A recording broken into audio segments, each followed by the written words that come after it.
Look at this. The Dolphins go on the road and get an upset in the ATL in week number 6. Now, Matty Ice, Matt Ryan, and the Falcons offense got off to a good start. They racked up 233 yards of total offense into a 17-0 lead. So the game's over, right? Wait a minute. It was all Dolphins in the second half. Jay Cutler, threw his first touchdown pass of the game in the third. Found Kenny Stills for an 11-yard score there. Then he found Jarvis Landry, 7 yards from there. And the gap was cut to 17-14. Then Caleb Parkey would kick a pair of field goals in the fourth quarter.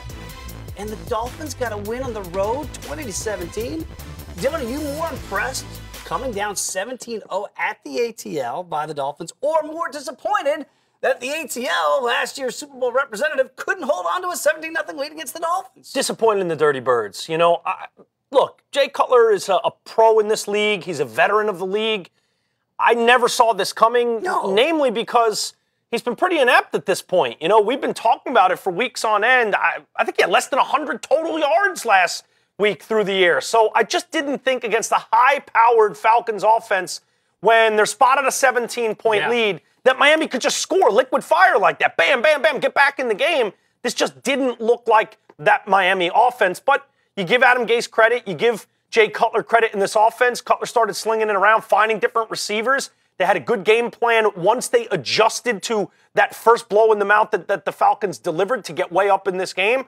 But, you know, when I look at the Falcons, when I look at that offense, how do you get to that lead? How do you find those weaknesses and those vulnerabilities and then not keep exploiting them? How does Julio only wind up with 70-something yards? Matt Ryan, a crucial interception late in this game. You know, I'm impressed with the Dolphins, but I'm far more disappointed in a team. Agree. Because, look, on any given Sunday, you know, we say it to death and it's a cliche, but it proves true every damn week that on any given Sunday, especially when you're dealing with a good coach in Adam Gase, a good young coach that understands the game, and he understands the skill set of his veteran quarterback. That's right. They're going to be competitive. They're going to compete, especially with the way their defense adjusted in this game. But I think that the Falcons are a Super Bowl team yet again this year. That's the way I looked at them going into this game. And that's the way they looked through a portion of this contest. Then all of a sudden they just fall apart. So to me, it's far more disappointing the fact that they laid an egg at the end of this game and couldn't close out the Dolphins. Home losses to the Bills and Dolphins now. That doesn't sound like a Super Bowl team. It does not. And again, I know it's not as easy as saying Steve Sarkisian's in. Kyle Shanahan's now the head coach in San Francisco. But that offense, you're right. It doesn't look the same. It does not look the same. And when you're up 17-0 at home, I don't care who you're playing. And an inept offense right now, Miami, you can't hold on to that lead? Yeah. Whoa, a stunner in the ATL.